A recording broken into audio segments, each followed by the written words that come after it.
Hola, ¿qué tal, Jacobs? Bienvenidos a un video más del Jacob, donde hoy, pues claramente nos dice Lorenzo Córdoba que nadie, pero absolutamente nadie, le puede reclamar a, al INE de que está violando la ley y que pues si para ellos puede ser o no puede ser una derrota ante lo que viene siendo la corte, pero para ellos dice que vale pues oro molido.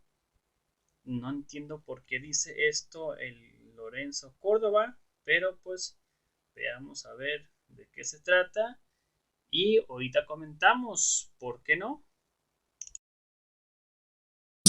El lance original que hicieron ustedes para tratar de dar una tregua, para posponer ciertas fases del ejercicio de revocación de mandato, quedó, lo echó para atrás el propio Tribunal Electoral y la Comisión de Receso de la Suprema Corte de Justicia de la Nación. ¿Fuiste derrotado en este lance? No, para nada, al contrario, Julio. Es muy importante que ante el diferendo que se ha generado por los recursos que el INE necesita para hacer la revocación de mandato en los términos que establece la ley de la materia, tuviera un pronunciamiento judicial. Nosotros lo dijimos desde el principio. Déjame plantearlo así. Hacer la revocación de mandato como lo pide la ley que aprobó esta Cámara de Diputados y este Senado en septiembre pasado, y en donde se pide, entre otras cosas, que se instale el mismo número de casillas de la elección, de una elección federal, tiene un costo de 3,830 millones de pesos. Al INE se le dieron recursos, después del recorte que aplicó la Cámara de Diputados, que luego de maximizarlos, cancelando proyectos y demás, nos permiten una suficiencia presupuestal de 1,503. Es decir, hay un boquete de más de 2,300 millones de pesos. El punto es cómo hacemos para obtener esos recursos que en la Cámara de Diputados no nos dio, y cómo hacemos para que, si la revocación de mandato se tiene que realizar solo con 1,503 millones de pesos, y esto implica que no se cumplan todos los extremos de la ley, que la ley manda, en primer lugar, el número de casillas, pues no haya una responsabilidad del INE. Es decir, nadie le diga al INE, oye, es que no estás cumpliendo con lo que dice la ley. Por eso nosotros interpusimos una controversia constitucional ante la Suprema Corte de Justicia, que todavía no se ha resuelto en el fondo, y que planteaba pues el dilema, y ante esta circunstancia que es inédita, un órgano del Estado tiene que hacer algo, pero no tiene los recursos porque no se le proveyeron los suficientes para hacerlo. ¿Qué hay que hacer? Por eso nosotros tomamos la decisión de posponer por mayoría, como se toman las decisiones en los órganos colegiados, posponer hasta que el fondo del asunto, el dilema presupuestal, se resolviera. Y en eso fueron derrotados jurídicamente. En eso se revocó el acuerdo, pero gracias a que tomamos ese acuerdo. Pero perdieron esa etapa. No perdimos. Hoy ganamos. Pero ¿por qué no? Ustedes querían algo, no se los dieron, pues todo perdieron. Desde tu punto de vista puedes sostener que perdimos. No, se revocó el acuerdo del INE.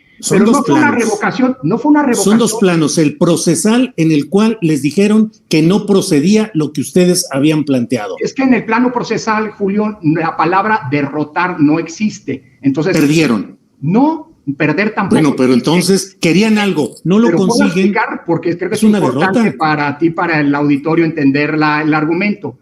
No es una derrota, se revocó un acuerdo, pero cuidado, pero se nos dijo qué tenemos que hacer. Cosa sí, que pero no es. O sea, que gracias a que se tomó ese acuerdo, que se impugnó, y aun cuando el acuerdo fue revocado, Julio, hoy sabemos qué hay que hacer.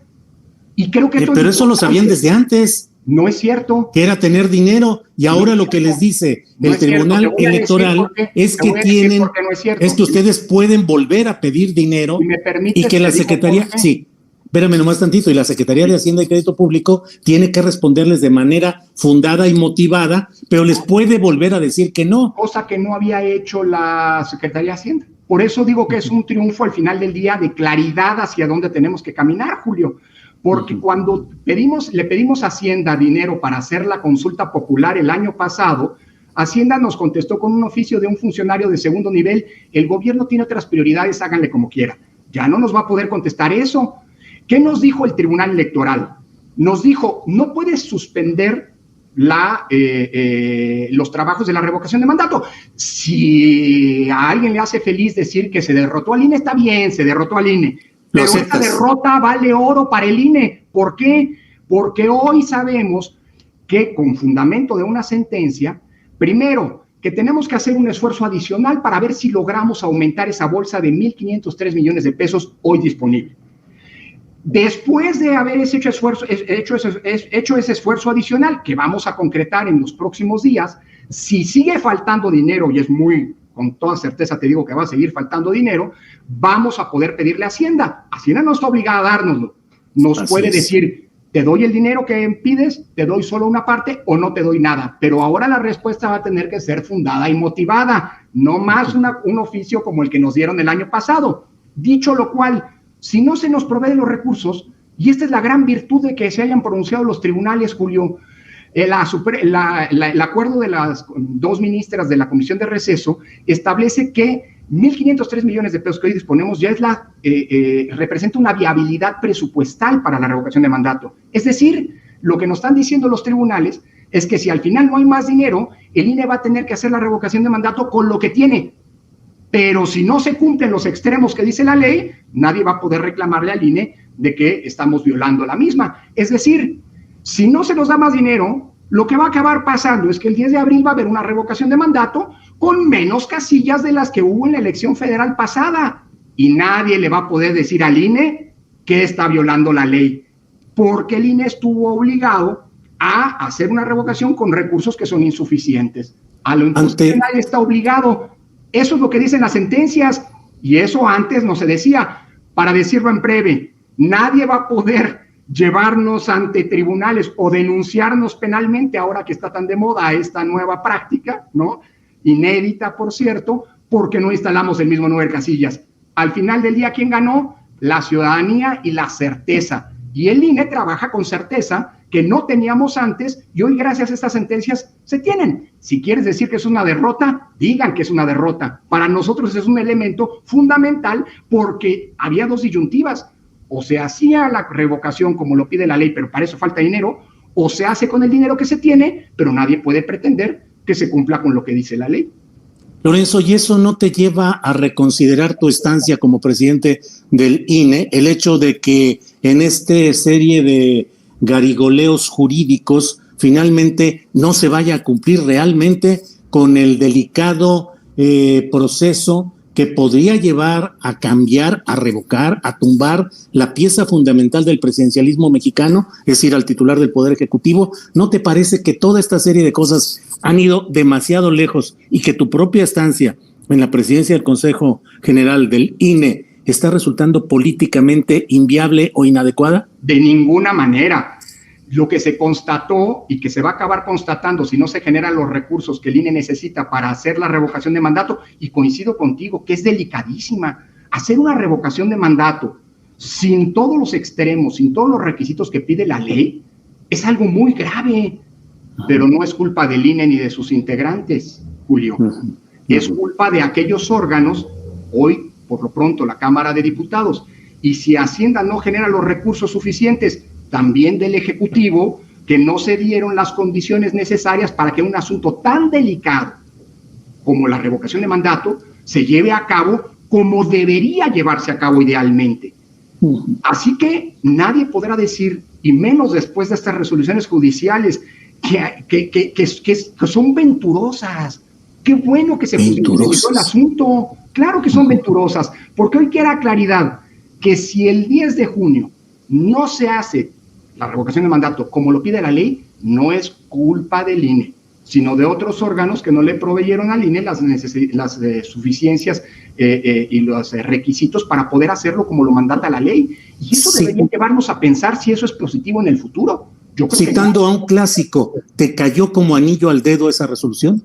No, creo que es positivo para todas y todos, porque hoy tenemos mayor claridad, certezas jurídicas, y eso es indispensable para poder seguir avanzando y dilucidar lo que algunos están queriendo vender como si fueran polémicas o reticencias. Hay quien dice, el INE no quiere Córdoba, no quiere hacer la revocación de mandato, para nada. Lo que el INE quiere y lo que su presidente quiere es hacer la revocación de mandato bien, como lo pide la ley. Pero si no se le dan las condiciones al INE, vuelvo a insistir, a lo imposible nadie está obligado. Y eso es algo muy positivo, que la gente sepa, si la revocación no se puede hacer como la ley lo pide, lo demanda, pues quién es responsable de que ello haya ocurrido. Y creo que el deslinde de responsabilidades de estas semanas ha sido fundamental. Por eso le damos la bienvenida a las sentencias que hoy nos dan claridad hacia dónde tenemos que avanzar.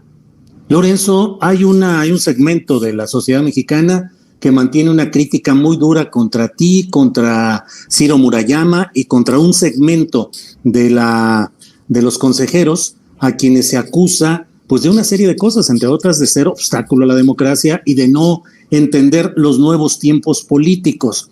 ¿Tú has pensado en esa posibilidad de, después de este proceso revocatorio, dejar la presidencia del INE? Yo voy a dejar la presidencia del INE. Sí, Julio, en su momento. Te lo digo de una vez y quiero ser enfático. Si tu pregunta es cuándo, te contesto. Cuando lo dice la Constitución y la ley. Es decir, llevas 10 años ya como consejero, Lorenzo. El 3 de abril de 2023. Llevas 10 años ya. Bueno, porque yo llevo 2 años, tuve 2 años como consejero electoral del otrora IFE. Después entraste en diciembre de 2011. Entré el 15 de diciembre de 2011 como consejero del IFE. Luego el IFE desapareció y se creó un nuevo órgano que es el INE. Y en la Constitución reformada en 2014 se dice que la presidencia del INE dura 9 años. Fue designado por una amplísima mayoría de la Cámara de Diputados. Muchos de los actuales legisladores de gobernantes votaron en su momento porque fuera consejero presidente del INE, junto con otros 10 colegas que han ido renovándose periódicamente, y aquí se cumple la ley y la Constitución.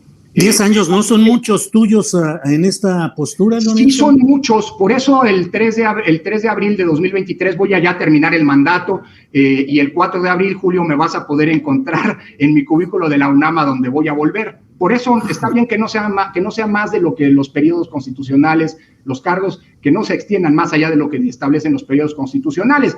Si el juicio de algunos es que se tienen que cambiar esos plazos constitucionales, pues que se cambie la Constitución. Todo este proceso obedece a tiempos políticos, Lorenzo Córdoba. Los tiempos políticos en diciembre de 2011 te llevaron a ser consejero del entonces Instituto Federal Electoral. Fueron tiempos políticos regidos por el PRI y por Enrique Peña Nieto como presidente de la República u ocupante de Los Pinos. Perdón, en 2011 era candidato, pero cuando tú entraste en 2011, luego se dio el tiempo político de Peña Nieto y tú acompañaste la elección de Peña Nieto, que ha sido muy impugnada porque se habla... No acompañé, Julio, arbitré como parte de un órgano colegiado. Digo, estamos correctos, precisos con las palabras. Bueno, a mí me parece ese INE corresponde las falsas narrativas. A ese INE correspondía otro tiempo político. Hoy hay otro tiempo político que pide un cambio, que tiene un mandato de ir cambiando las cosas. ¿Por qué tú no te acompasas a esos tiempos políticos y dices, paso a ser simplemente consejero y no consejero presidente? No entiendo ese aferramiento. Me puedes decir que lo dice la ley. En el tiempo de Porfirio Díaz también, legalmente él estaba en el poder y lo podía ejercer. Julio, pero tú, ¿por qué tanto tiempo? Julio, ¿cuál aferramiento? Pues a mí me designaron como consejero presidente por 9 años. Sí, y los 3 anteriores. Pero eso eran otras normas, era otra constitución. A mí me nombraron consejero presidente por 9 años. Yo sé que hay algunos a los que les molesta que la presidencia del consejo sea un cargo per se. A mí no me nombraron en 2014 como consejero electoral. A mí me nombraron consejero presidente. Y hay quien está planteando cambiar la constitución y que ocurra lo que pasa, por ejemplo, en la Corte. Es decir, que tú eres ministro, puedes llegar a ser ministro presidente porque ahí la elección es interna, y luego dejas la presidencia de la Corte y vuelves a ser ministro. Acá no funciona así. El día en que yo termine mi mandato, ese día me voy a ir, no tengo ningún interés en ser consejero. Imagínate qué horror seguir, no, ya es un ciclo de la vida, de mi vida profesional, un ciclo que ha coincidido, por cierto, y en eso estoy muy satisfecho, Julio, en que la credibilidad y la confianza en el INE pasó de un 40% a un 70%. Es decir, la inmensa mayoría de las ciudadanas y ciudadanos mexicanos confían en este INE, y creo que ese es el gran legado que yo voy a dejar, al que aspiro dejar.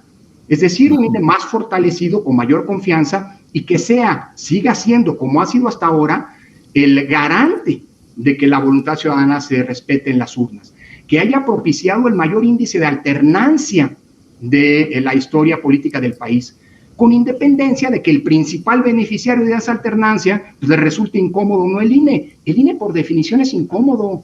El INE fue incómodo en el gobierno previo. El INE es incómodo probablemente hoy ante quienes pretenden que la autonomía se traduzca en una subordinación al poder en turno. Y el INE va a seguir siendo... ¿El INE fue incómodo al gobierno de Peña Nieto? Claro que sí. Hombre, ¿tú crees que le fue cómodo a un presidente que el INE le dijera que violó la Constitución en un par de ocasiones? ¿Tú crees? A ver, ¿cómo explicas, Julio, que a mí se me haya criticado en el gobierno anterior de favorecer los intereses de Andrés Manuel López Obrador? ¿No te acuerdas cuando Andrés Manuel aparecía en los spots de su partido político siendo presidente del mismo, a los que tenía derecho, por cierto? Muchos criticaron que el INE, presidido por mí, estuviera trabajando para favorecer a Andrés Manuel porque no lo bajábamos de los spots de radio y tele de su partido. ¿Por qué lo íbamos a bajar si tenía derecho? O bien, recordarás que a mí se me criticó de cercanía con Andrés Manuel en su momento con López Obrador, por la cercana relación que tuvo mi padre con él. O recordarás cómo se me dijo que yo militaba a favor de López Obrador cuando, siendo candidato a la presidencia de la República en 2018, yo le dije públicamente a varios grandes empresarios que estaban mandando cartas a sus trabajadores diciéndoles que debían votar bien porque si no podían quedar sin trabajo, que estaban lindando o que estaban cruzando la frontera de la coacción del voto. En su momento se me dijo que yo tenía una mayoría y hoy se dice lo contrario. ¿Qué prueba eso desde mi punto de vista, Julio? Pues que el INE ha sido autónomo del poder, sea cual sea no se ha subordinado ni al poder ido, ni al poder actual, ni se va a subordinar al poder futuro. El día en que eso ocurra, el INE va a dejar de tener razón de ser, y hoy tiene razón de ser y seguirá teniéndolo mientras sigamos queriendo preservar el carácter democrático de nuestra sociedad. Lorenzo, aprecio mucho la posibilidad de platicar contigo. Solo cierro preguntándote lo que siempre está en el ambiente político. ¿Está en tu camino la posibilidad de ser candidato de oposición para 2024 o eso lo declaras tajantemente extinguido?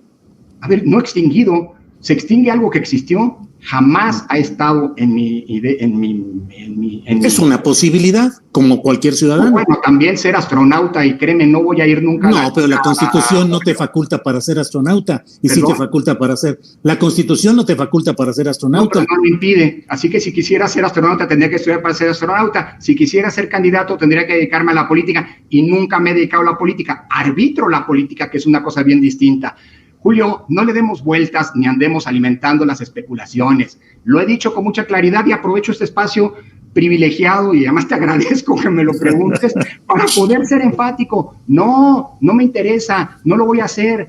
El 2 de junio de este año voy a estar inhabilitado legalmente para poder ocupar cualquier cargo de elección, cualquier candidatura a un cargo de elección popular en 2024. Y eso va a ser una gran noticia para mí, a lo mejor para muchos y a lo mejor una decepción para unos más. Ese no es mi problema. Yo lo que voy a hacer después de terminar, de cumplir con mi responsabilidad, que voy a cumplir hasta el último día, le guste o no, a quien le guste o no le guste, y después de ello voy a ir volver a mi cubículo de la universidad, que por cierto, ya me dieron de vuelta mi cubículo, estoy yendo de vez en cuando, lo estoy habilitando para que el 4 de abril de 2023 puedan, si quieren, ir a visitarme y sepan dónde encontrarme. Y a partir de esa fecha, la única boleta en la que va a aparecer mi nombre, Julio, va a ser boletas de calificaciones de mis alumnos de la Facultad de Derecho. Ándale, muy bien. Lorenzo, gracias. Lorenzo, ¿te han visto más gesticulante y más apasionado en estos días o semanas recientes? ¿No? No es cierto. Mira, eso era una de las preocupaciones de los amigos cuando fui a la Cámara de Diputados. Y las únicas gesticulaciones son las de la elegancia. lo que algunos han querido hacer, y los invito, porque creo una buena pieza de oratoria en la que estaba aclarando qué es lo que va a tener que hacer el INE a la luz de mucha mala información que se ha venido generando luego de la sentencia del Tribunal Electoral. Luego las discusiones son eso, tienen mucho de teatralidad, de vehemencia, pero invito a todos a que, hombre, en lugar de andar, y los memes sirven para divertirse, hay que darle la bienvenida a los memes, igual que a las caricaturas, ¿no? Claro. Pues si la vida uno se la toma demasiado en serio, acaba sufriéndola. Y en un cargo como este hay que tener buen humor, prestancia y sobre todo mucha templanza, ¿no? Y a lo mejor después de esto podré dedicarme también a contar cómo se hace para tener templanza. Hombre, bueno, pues futuro profesor en la UNAM cuando termines tu periodo aquí. Seguiré como profesor, porque, por cierto, no he dejado nunca de dar clases, Julio. A pesar de mi cargo, obviamente no puedo tener, porque lo prohíbe la Constitución, otra remuneración, pero no he dejado de dar clases, de dirigir tesis. Ese es mi a lo que he querido dedicarme, y afortunadamente estos ya casi 10 años, bueno, ya 10 años de servicio público, sí, pues yo estoy convencido y ambiciono a que me harán un mejor académico. Me seguiré dedicando a los temas electorales, a eso he dedicado mi vida, nada más que ya no me van a contar en el futuro qué es la política y quiénes son los políticos, ya los conozco y desde adentro. Eso. Profesor Córdoba, muchas gracias y seguiremos en contacto. Que estés bien. Maestro, hasta... Lorenzo, buenas tardes. Bueno, pues ahí está claramente Lorenzo Córdoba, donde dice que nadie, absolutamente nadie, tiene el derecho a reclamarle si rompen la ley de la revocación de mandato, que nadie está autorizado prácticamente para hacer esto, y pues que esta derrota que tuvo ellos con lo que viene siendo en la corte y sobre todo con el trife, pues que claramente ellos esa derrota vale oro molido para ellos, que no va a ser pues ahora sí que candidato a la presidencia para el 2024. Dice que no, lo está niegue, pero pues hay que ver a ver si es cierto, y que pues prácticamente él no ayudó para nada a lo que viene siendo al PRIAN en la anterior, donde pues se dice que pues con Peña Nieto hubo muchísima compra de votos, que le pregunten a Soriana si no, y ahí prácticamente se hizo absolutamente el sordo. Lo que nadie dice o lo que casi nadie habla es que el PRIAN, sobre todo el PRI, hizo su chamba, el PRI hizo su chamba contra Andrés Manuel López Obrador, porque ellos tenían la capacidad de nada más de 6 puntos de compra, pero como fue ahora sí que una arrolladora y aplastadora victoria de Andrés Manuel López Obrador, pues ahí estuvo, pero el PRI trabajó y tuvo 6 puntos, prácticamente 6 puntos comprados con dinero. Y esto no lo dice Lorencito Córdoba, ahí se queda calladito, porque ellos tuvieron prácticamente, pusieron su maquinaria a echar, a volar, pum, pum, pum, su máquina comprando y todo, y no pudieron, ni así pudieron. Entonces al PRI ahí le dieron 6 puntos más, si no hubiera sido muy, muy bajo en el 2018.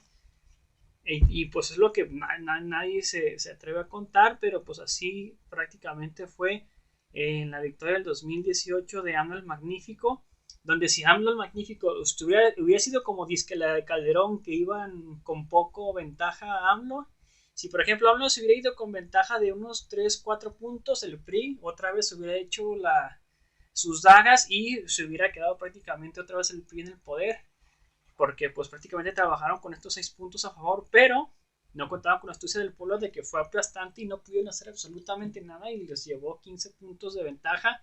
Y sin embargo hubo también que le quitaron muchos votos a AMLO, pero a pesar del INE, a pesar del PRIAN y a pesar de ellos, prácticamente se pudo ganar. Pues ahí está claramente Lorenzo Córdoba. ¿Ustedes qué opinan al respecto de esto?